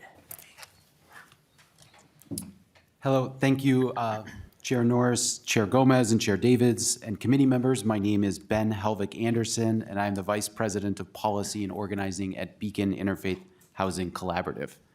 Thank you for all of your hard work on this bill. Beacon is one of the largest developers and providers of supportive housing with 24 buildings and serving over 1,200 residents. And we are really grateful for you all and chairs for your inclusion of the provision to create a new eligible use for the state housing tax credit to approve its effectiveness for supportive housing. Supportive housing, as many of you know, is deeply affordable homes paired with on-site services for those who have experienced homelessness. Supportive housing doesn't exist without the service dollars, and including services as an eligible use for the tax credit allows supportive housing to use the tax credit to fill this critical gap. The housing tax credit, the affordable housing tax credit, is already a key tool in an uncertain time to help fill critical capital gaps, and allowing it also to fill service gaps will help create and sustain more supportive housing in our state. So thank you again for the inclusion of this provision, all your hard work on this bill, and for supporting housing overall. Thank you. Thank you. Beth Johnston is next, and we've got Nathan Jessen on deck. Welcome to the committee. Please introduce yourself and proceed with your testimony. Chair Norris, co-chairs Gomez and Davids, and members of the Tax Committee. For the record, my name is Beth Johnston, and I am with the League of Minnesota Cities, testifying on behalf of our 842 member cities. I'd like to thank you for the opportunity to testify today on this bill and appreciate the hard work that went into it, as well as the efforts to minimize property tax shifting. We are tracking many provisions in this bill, but there's a couple I want to highlight. First, the local sales tax provisions. The League has long been supportive of general authority, establishing general authority for cities to enact local sales taxes. We do not support extending the moratorium that is found in this bill because we do believe that this could lead to a growing backlog of proposals from local governments. We do strongly support the TIF general changes to tax increment financing in Article 5. This is an important economic development tool for many cities, and we value some consideration in making some of these adjustments applicable to all cities statewide, and are grateful for the city-specific provisions as well. Regarding cannabis aid, we do not support repealing that, but we do appreciate the inclusion of Article 4 in this bill regarding local government aid. We do work with our cities to try to make sure that they come into compliance with the Office of the State Auditor with our financial reporting requirements. And we know that local government aid is very helpful to local governments, and so we also appreciate the maintaining of that appropriation. Additional information on other items in this bill can be found in the letter in your packet, and we appreciate the willingness of the chairs to meet with us throughout session and look forward to continue working as this bill moves forward. Thank you. Thank you. Next, we've got Nathan Jessen, followed by Matt Hilgert. Please introduce yourself and proceed. Mr. Chair, members, my name is Nathan Jessen. I represent the Minnesota Inter-County Association. I've also submitted a letter with additional background. Earlier in session, this committee had a discussion about property tax shifts and how they're sometimes more popular during deficits because it doesn't show up as a cost on the spreadsheet. We talked about the concerns there. I just wanted to say that I think this bill does a good job of managing that issue. It also doesn't create, it doesn't create new significant property tax shifts, and it doesn't cut existing aid programs like payment in lieu of taxes or aquatic invasive species aid, and that's just especially important this year with counties facing cost shifts in other areas. I did want to talk briefly about the proposed repeal of the cannabis aid. I understand the committee had a difficult target. It's got to reach it somehow, but it always just struck me that those with legalization concerns should support this aid because of the implementation costs in their area, and those with that supported legalization should support the aid because it gives local governments skin in the game when it comes to success of the industry in their area. So we'd just like to have more conversations about that provision moving forward. Thanks for the opportunity to testify. Thank you. We've got Matt Hilgert next. And lastly, we've got Michael Dahl. Welcome to the committee. Please introduce yourself and proceed. Good morning, Chair, members of the committee. My name is Matt Hilgart. I work for the Association of Minnesota Counties. It's good to be with you all this morning. A few notes of gratitude for this committee, just in general for your work on really complex property tax issues this session, your minimization of the shifts that you've heard universally from local governments we are appreciative of. The Alliance Bill, this was a deeply technical, complex case, and this committee rolled up its sleeves, did a half-day hearing on it, and passed something in a bipartisan fashion. We are really appreciative of that. SCORE funding, another bipartisan issue. Commissioner Johnson, thank you for your work on this, your passion, and others in this room. It's great. I know the dollar amounts are kind of nominal in size, but it's a sign that we realize that local governments are facing really important solid waste management infrastructure needs, and this is a huge tool here. The senior property tax deferral, Mr. Chair, this is something you've worked on for many years. I'm very appreciative of this. This is a tool in the toolbox. It's not going to solve everything, but we're increasing that even a little bit more this year. The cannabis aid, I'm not going to lie, stings a little bit. And I get it that this is something that we might not have convinced everyone that, you know, we need this money for implementation of our registration duties, or even just let's do this because all other states afford some kind of revenue sharing for local governments or a local sales tax option. At the end of the day, I would say, even if we haven't convinced you of those two factors, this is resources that local governments will use to help offset other costs as well. I want to end on a positive note, though, and that is just to reiterate the protecting of the tax base. Each year that we've been here in the last 5 years, we've gotten more strong and strong bipartisan defenders of the tax base. That tax base erosion is causing tax increases. So we appreciate that these bills each year, especially this year, try to limit that. And I just want to thank you. As you go into the void, remember that counties are being impacted in other issue budget areas that you heard on the House floor last year. So fiercely defending that property tax base will be even more paramount. Thank you very much. Mr. Chairman, if Mr. Hilgert could tell us what his pen says. I found this pen here. Minnesota Senate pen. Oh, boy. Well, We're going to have to start searching people at the doors. we'll consider your testimony accordingly, Mr. Hilgert. All right. Lastly, we have Michael Dahl. Welcome to the committee. Please introduce yourself and proceed with your testimony. Good morning, Chair Norris, co-chairs Davids and Gomez, members of the committee. My name is Michael Dahl, and I'm the Public Policy Director with Homeline, a statewide tenant advocacy organization. Thank you for the opportunity to testify regarding the institutions of public charity issue, or the matter dealing with Alliance Housing. In short, the current version of the omnibus tax bill assures low-income renters living in properties where their landlord is a nonprofit housing provider that they will not bear the full burden of their property taxes for their building. Not correcting this issue would have in fact made affordable housing unaffordable for its tenants, potentially leading some to homelessness. Secondly, tenants living in buildings now these buildings now qualify for the renter's credit because their buildings owners pay property taxes. To reiterate what I've said before this committee on other occasions, the renter's credit is used by many low-income tenants to buy basic necessities: non-perishable foods, household supplies, clothing, eyeglasses, car repairs, medications, school supplies. You get the picture. Transitioning from the problem to your solution can mean the difference of hundreds of dollars for many low-income renters. Thank you for your solution, and thank you for the opportunity to testify. Thank you.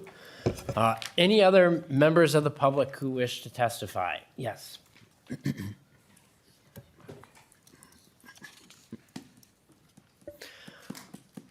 Welcome to the committee. Please introduce yourself for the record and proceed with your testimony.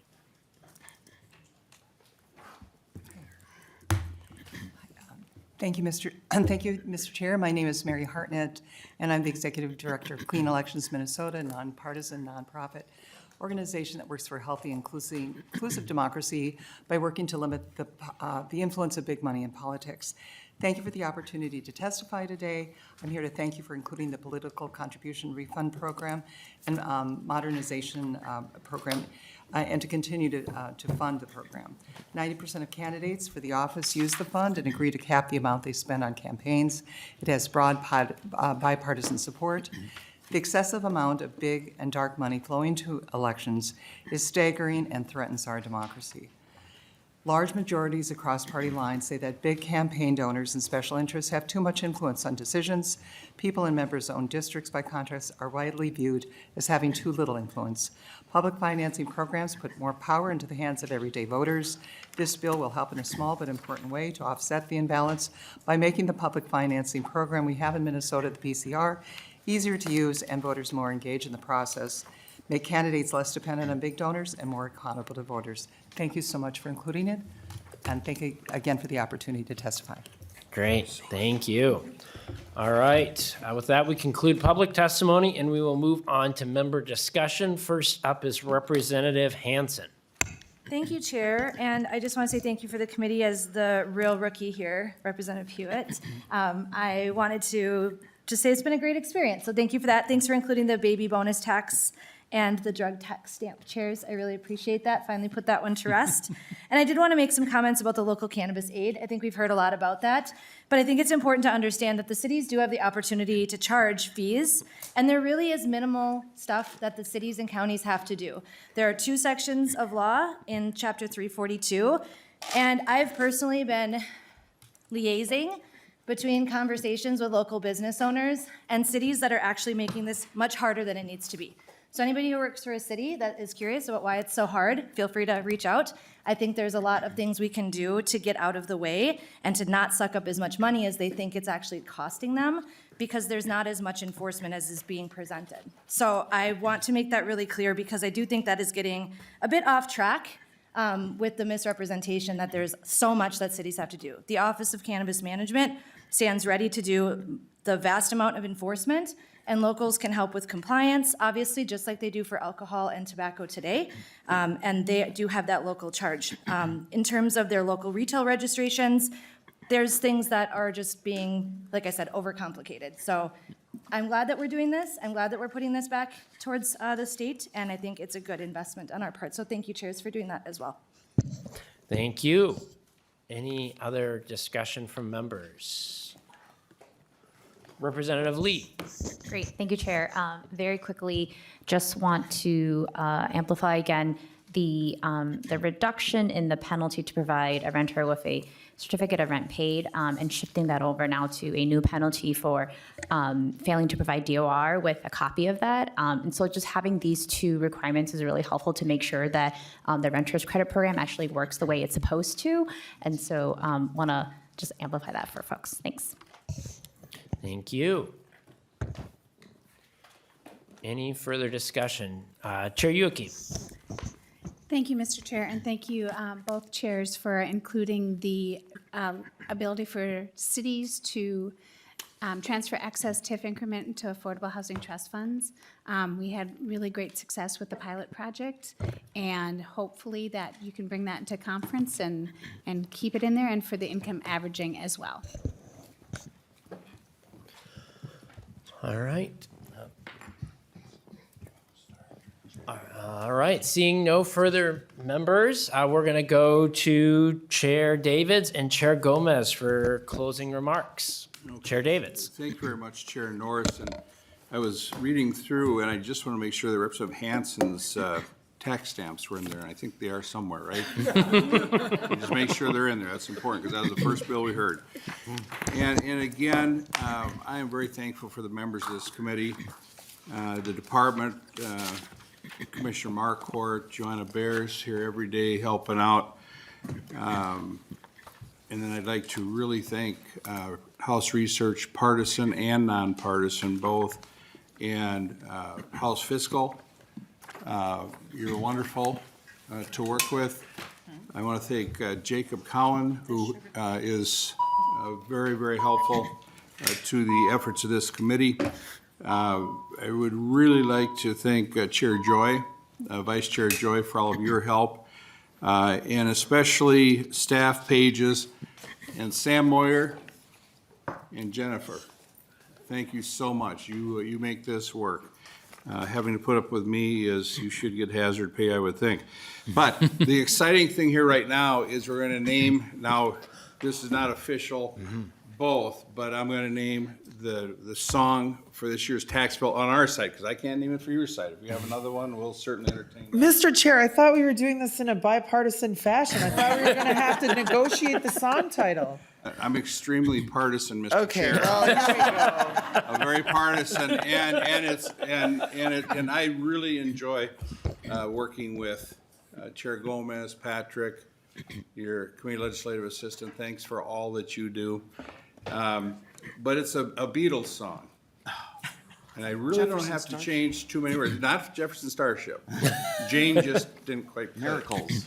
Miracles, yeah. I hope we're not that far off. But it's we can work it out. Going into conference, I think we have that, but it's, and I'm being very partisan here because we should have discussed this further and come up with a Jefferson Starship song. But that being said, we can work it out because I believe we can. And we'll be headed soon to the floor and then the conference committee, and let's get this thing out. There's a lot of good in this bill. There really is, for the charge we had. I think Chair Gomez was, as I said, wonderful to work with. So thank you, Mr. Chair. Thank you, Chair Davids. Chair Gomez. Thank you, Mr. Chair. Life is very short, and there's no time for fussing and fighting, my friend. So maybe we might be able to agree on that particular song. So Chair Davids expressed our gratitude to our staff that works so hard, and we just appreciate each of you so much.